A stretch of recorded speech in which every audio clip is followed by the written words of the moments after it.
Breaking right now, new reports that Prince Harry is terrified Meghan Markle is set to start spilling the beans on their sex life in her new Girl Talk podcast. We'll get reaction to this story from Harry's biographer Angela Levin, our royal mastermind, in just 1 minute. But first, let me take you through this hilarious, fascinating reporting from Radar Online.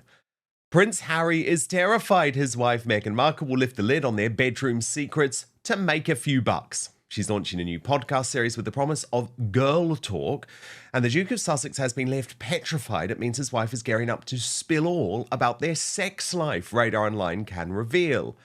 And rumours are already swirling around their circle of pals in California about the health of their 7-year marriage. An insider told us she will delve into the nuanced and often unspoken aspects of personal relationships and intimacy. Each episode will feature candid conversations with guests, offering a space to explore their unique experiences and insight. However, as topics range from emotional connections to physical encounters, she is bound to spill her own secrets. Harry is understandably apprehensive about the possibility of their private moments being discussed. In fact, he's quivering with fear about the possibility. The guy is terrified. It's just not the done thing for royals to talk about intimate details of their lives. Harry is worried the girl talk will cross his personal boundaries and he's apprehensive. So, Angela Levin, my take on this is like the type of girl talk that Meghan is going to go for on Confessions of a Female Founder, and not confessions of her intimate time with Prince Harry in the bedroom, which, let me tell you, is pretty non-existent at the moment, but that's a whole other story. She's not going to go there. The girl talk, the intimate moments, is all about the things that she promised she would never talk about. You know, her health, her miscarriage, her pregnancies, etc., etc., etc. But what this story tells me is just how weak Harry has become, how cucked Harry has become, the fact that he is so terrified of what his wife might say. She is now wearing the pants in this marriage because she is now the main breadwinner. What's your take, Angela? Yes, I mean, if she should talk it over with him and see what he's okay about and what he isn't. But she obviously couldn't care less, and he's frightened that she might go too far. But let me say, I don't think she would talk too much about her own sex life. Going back, there's been quite a lot of rumours about what sort of woman she was like, and I think she'll avoid that like the plague. The other thing about Harry is that I have never forgiven him for what he wrote in his book Spare, because he talked about William saying his penis was circumcised. Now, I think anyone who says that, and anyone who says that to the heir of the throne, doesn't deserve sympathy in that area. Let's cut straight to it. Prince Harry is terrified. Radar Online reports that Meghan Markle may be preparing to spill intimate secrets from their marriage on her new podcast, Girl Talk. And according to insiders, Harry is panicking. Angela Levin, Harry's biographer, agrees. She says Meghan won't ask for permission. And why would she? He wears the pants now. She's the breadwinner, the brand, and the boss. This isn't girl talk. This is a slow-motion public betrayal in progress. Exactly. I mean, exactly. It's like, Harry, what are you doing moaning about your secrets being spilled? Very good point, Angela. I'd forgotten about those awful revelations. He also, remember, sort of unleashed to the world against her wishes the poor older woman who he had lost his virginity to. Yeah, Which I was was, just going to go back to that yeah. one. Yes, this woman, yeah, go. You go, She, Angela. yes, she, a young woman, a little bit a year older than Harry, and who was still at school, and they had a bit of an affair, and that was it. She just went back to her normal life. But Harry decided in Spare book to go through all the details of how his first sexual relationship was like. Didn't say her name, didn't talk to her, but of course newspapers, journalists, everyone wanted to know, and they found out. And he wasn't the least. Did he apologize? No. Did he say anything? No. She was hugely embarrassing. This is going back a very long time. How could he do that? So I don't think he has any right to be frightened of what Meghan's going to say. One, because I don't think she dares to, and two, because he's not exactly been honourable himself. Indeed, there she is, the poor woman, Sasha Walpole, who had to come out and sort of say, "Yeah, I was the older woman who Harry was talking about, sort of how I treated him like a." Learning how to have sex. That's what she Yeah, was doing. didn't she say something about, he was riding her like a horse, or it was awful. It was awful. So yes, he is not one to talk. Very good point, Angela. I also have to call out another story of the week, which has really got me riled up, Angela. And this shows you what happens when the Sussex squad PR goes into overdrive. They don't care about the truth. It's from In Touch magazine. I'm not particularly blaming In Touch, Angela, because I'm convinced they have been briefed this story. But let me tell you, it is inaccurate, and I'm going to reveal the truth. But let me take you through the story first. It reads, Zara and Mike Tyndall have a lot of time for Harry and Meghan. The Sussexes are grateful for loyalty. And it reads, Zara and Mike Tyndall have stayed on good terms with Prince Harry and Meghan Markle ever since the latter couple decided to quit their royal duties, and a source exclusively tells In Touch the four of them are looking forward to more couples time in Montecito in Portugal with Princess Eugenie and husband Jack in tow. A source said Zara and Mike don't shout about their relationship with the Sussexes from the rooftops because it is still frowned upon by a lot of people in the royal family, but it's known that they, along with Eugenie and Jack, have a lot of time for Harry and Meghan. Angela, no, they do not. No, they do not. Now, yes, there was a time in the ancient history where they did have a lot of time for Harry and Meghan. I mean, sorry, for Harry, not for Meghan. I mean, look at that picture, for example, of Mike and Zara with Harry in the Invictus Games top. They adored him at that time. When Meghan came into the picture, they certainly gave her a chance. I mean, you saw this image of the wedding, and yes, Mike Tyndall was on the dance floor, and he's always the life and soul of the party. But Angela, after Harry and Meghan turned on the royal family in such a revolting manner, they were furious. And I will never forget these scenes outside St. Paul's Cathedral when Zara and Mike, and by the way, I don't blame them for this, refused to talk to Harry and Meghan. They were so disgusted about their behaviour, so disgusted about the fact that on that day they would not turn up to the lunch that was being held where the royals were going to represent the late Queen Elizabeth II because she couldn't be there at that event for the Platinum Jubilee. So this idea that there's some secret close relationship between Mike and Zara and Harry and Meghan is for the birds. Let me tell you, Angela, Zara and Mike are team William and Catherine, not team Harry and Meghan. Let's not forget, Harry has already spilled plenty. Remember when he detailed losing his virginity behind a pub? Or revealed William's private body info? If anyone broke royal privacy first, it was Harry. So now he's scared Meghan might do the same? You reap what you write. And Spare was full of cringe confessions no prince should ever publish. He humiliated a woman he once dated, and now he's terrified Meghan will humiliate him. That's karma. This is classic Sussex PR spin. In Touch magazine claims Zara and Mike Tyndall are vacationing with Harry and Meghan. Dan shuts that down hard. He says there's no relationship left there. Angela confirms it. Zara and Mike turned their backs on Harry after the Netflix betrayal. They're Team William and Catherine, not Team Montecito. Yes. Well, Mike, I mean, he was also somebody who had no royal connections, really, and no royal upbringing. And he's been delightful. Everybody in the royal family likes him very much. And he's managed to accept the strange things of living in a palace and the way that the royal family work. But he's been no trouble whatsoever. Once or twice he said something a little bit on his podcast, but people like him and it's never been very important. He's also very much a sporting man, and so he talks to William about the sports and they're very happy about it. He's also very respectful, and he can't talk to Harry anymore. He hasn't talked to him. He turns his back on him because because he thinks how he's treated his family has been appalling. He's been a very good son-in-law, hasn't he? He's actually been kind and fun and will go along with whatever happens to be necessary that day or that time. And he looks after his wife, and his wife is absolutely delightful too. She adores her mother, Princess Anne, who she thinks is the best mother ever. And so she would put herself out to her when she fell off a horse. At least we think that's what happened, and she was so ill.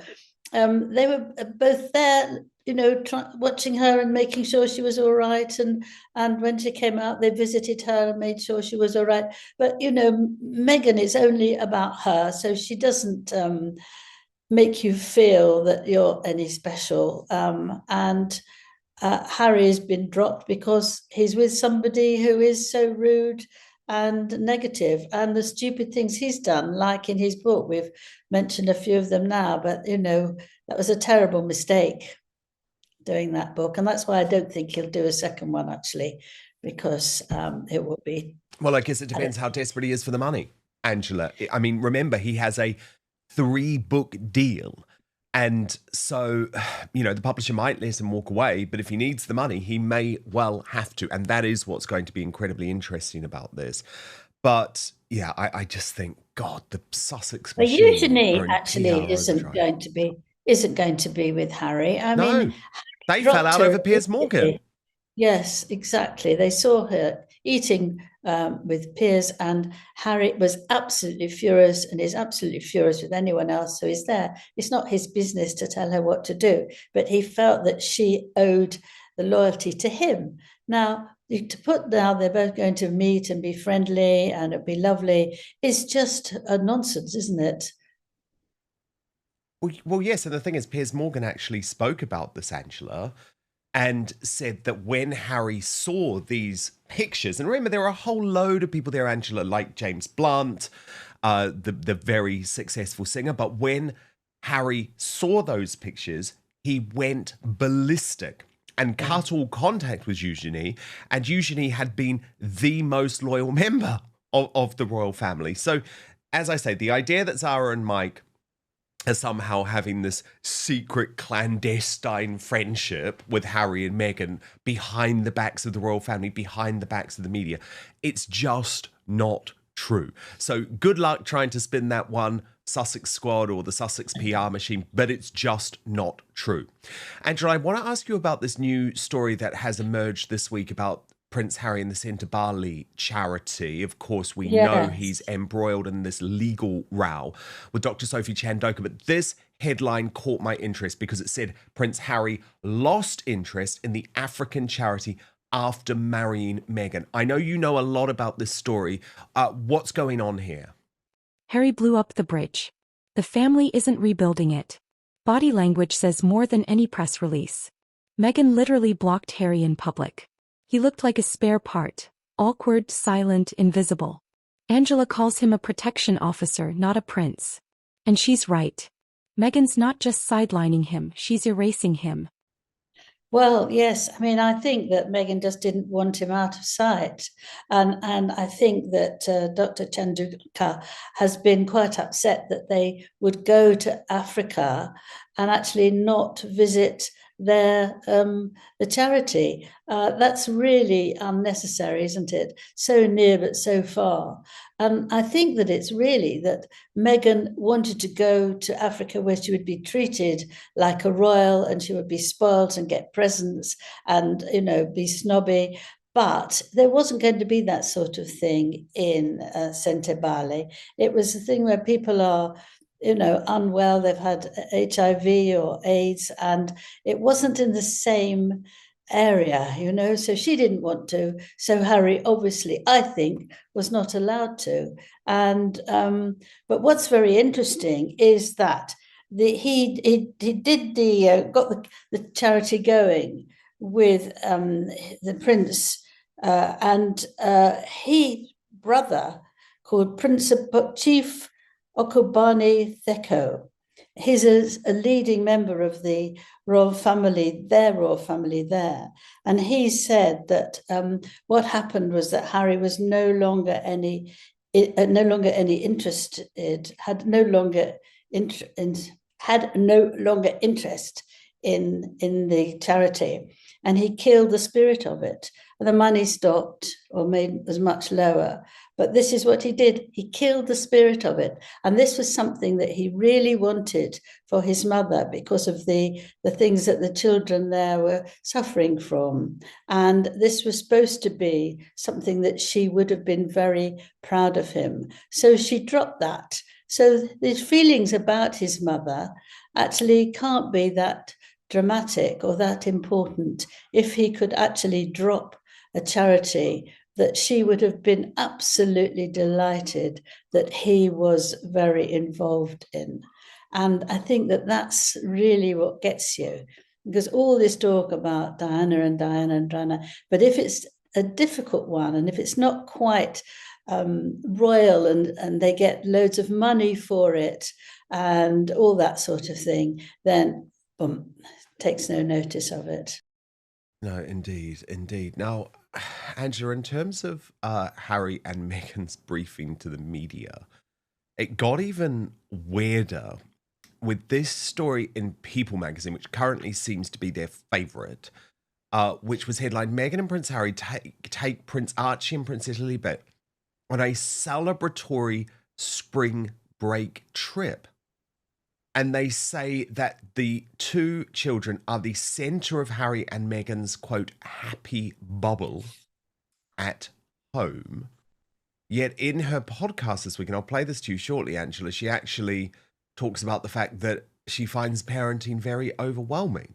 But what on earth are Harry and Meghan doing briefing to People magazine the fact that they're going on a spring break getaway with their children, saying the kids are adorable, they're incredibly smart, articulate, and fun, not telling us where, not showing any photos, just expecting us to believe them?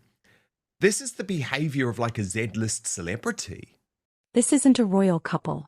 This is a one-woman brand with a muted sidekick. Here's the part that hurts the most. Harry abandoned the Centabale charity, his tribute to Princess Diana's legacy, after Meghan came into the picture.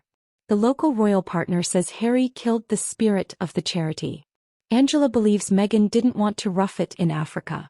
She preferred five-star glam over grassroots work. And Harry? He obeyed. You don't honor your mother by quitting her causes. You do it by continuing them even when no one's watching. Yeah, well, you know what I think the real reason is that they've been attacked a lot because their children they say their children are wonderful, but nobody sees them, that's one. But the other thing is that they leave them. They always go on their holiday and they leave them behind. Now, if you're a really devoted parent, you don't always leave your child behind when you go. We saw that Catherine and William took their children, however small, they went all around to Australia and all sorts of countries. But they would have a nanny, but they would be there with them. They didn't want to not be there. And Diana took her son, William, little William, when they went away to, I think it's also Australia. She refused to go without him. And this has grown up quite a lot to say, well, look, they adore them, but they never do anything with them. They never go anywhere. Nobody ever sees them. So I think this is a verbal thing rather than a visual thing, that they are going, and because they're so wonderful, they're out of this world, wonderful children. And we love going on holiday with them. This will be the first holiday, won't it? Absolutely the first holiday. We saw Harry in a boat, which he was in for a few minutes, but he actually haven't gone on a holiday. And it'll be interesting how many nannies they take and assistants they take. But I think that's what it is. Meghan's very shrewd like that. If she hears something about herself, she makes a move. She either gets someone to say how wonderful she is, which Harry has done now several times recently, or she actually makes a change. And this is that she wants to prove that she's the wonderful mother, and she does care about her children. But actually, up to now, there hasn't been very much interest, I think. Angela, I just want to play you one of the moments on Confessions of a Female Founder from this week, which I thought was incredibly telling about how she really feels about motherhood. So at the beginning of the clip, she's sort of saying what she thinks she should say, what she thinks she should feel before the truth comes out. Title of mom, just like me. Favorite title. Love it. I love being a mom. Oh my gosh, I love being a mom so much. It's my favorite thing. It is the thing where you're like, oh my gosh, I just need a break. I just need a minute. I just need a minute. And the second that you step in the other room, you go, oh, but where are they? Okay. Let me scroll through pictures of them endlessly on my phone. And then my husband's like, my love, can you just give yourself a minute? Why don't you go work out? Why don't you go take a bath? I'm like, I know, but I just want to cuddle for. It's the parenting paradigm where it is so full on, and I wouldn't trade it for anything. But I think what's really key about what you said, and the pandemic may have been the thing that shifted this, when working from home and parenting from home, where they are completely converged, can feel incredibly overwhelming. And I think it was that last line, Angela, where we got the truth. Meghan claims she loves being a mom, but then immediately calls it overwhelming. Angela says what we're all thinking. Real moms don't call their kids too much. They call them a blessing. And where are these adorable, articulate kids? We've seen more of their dogs than their children. Verbal parenting doesn't count. And using your kids for PR, like fake spring break stories in People magazine, is just sad. She doesn't sound maternal. She sounds exhausted and disconnected. This isn't royal motherhood. It's influencer burnout. Incredibly overwhelming. I don't know how you can ever say that. You might get tired. You might have children who've got teeth that ache, they're coming through, or they don't want to play, or it's raining and they're fed up. But you can't ever use those words, can you? You just can't. You just have to be patient and understand that these are small people and they'll get up to be adults, and you'll have done that. You've seen, you never hear her say how interested she is in how they mature and how she learns what type of characters they are. That's sort of out of the question, because it's all stuff that you can grasp that doesn't mean anything. And it's all, oh, it's so busy, I want to see them. Where are they in the hall? Whereas someone says, it's fascinating because one is like X, Y, Z, and the other one doesn't like that at all. And I mean, I think that's more interesting to know how children are growing up and everything. Not that you'll get so busy and it's such hard work, but you wouldn't change it for the world. But she's also saying it's much too much for me. Leave me out of it, please. Yes, exactly. That's what I think.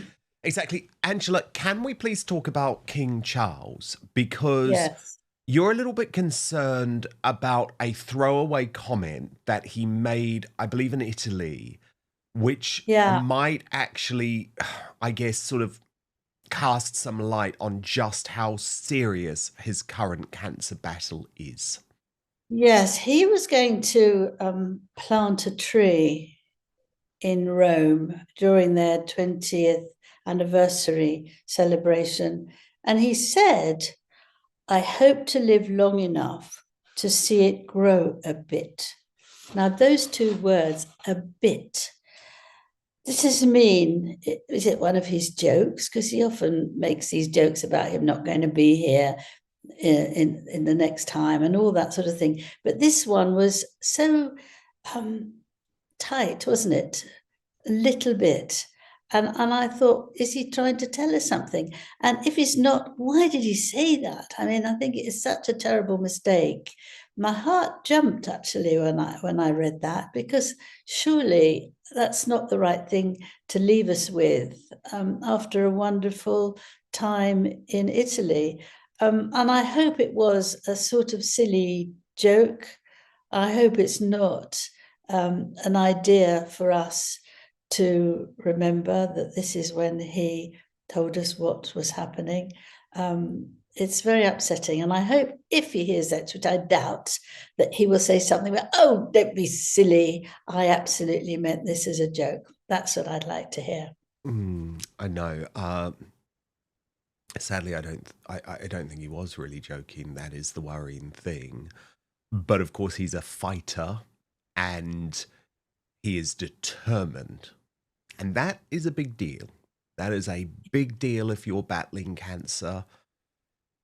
To have that determination, to have that focus, to have that reason to keep going on. I mean, you just have to hope that makes a difference. Yeah, the good thing is that the way they can deal with cancer now, because I know several people who've got it and had it for years, to keep them alive, they can just keep them alive all the time. They don't get terribly ill, they don't get well, absolutely well. And obviously at some point there will be the end, but they can keep people going remarkably nowadays. Absolutely remarkably. And it's not because the cancer is so terrible, it just means it needs attention all the time, every week. And if that's what he's doing to stay alive for our country and the Commonwealth, then I'm all for it. This episode laid it bare. Prince Harry is terrified, trapped, and tuned out. Meghan Markle is running the show, and she's not afraid to expose everything when it benefits her brand. From charity betrayal to marital dominance to weaponized motherhood, this isn't just a bad marriage. It's a slow-motion royal train wreck. And Harry? He's still in the front seat. So what do you think? Will Meghan expose Harry's secrets next? Is she building her brand by breaking his spirit? Drop your thoughts in the comments, hit like if you're done with the hypocrisy, and subscribe for more truth the mainstream won't touch.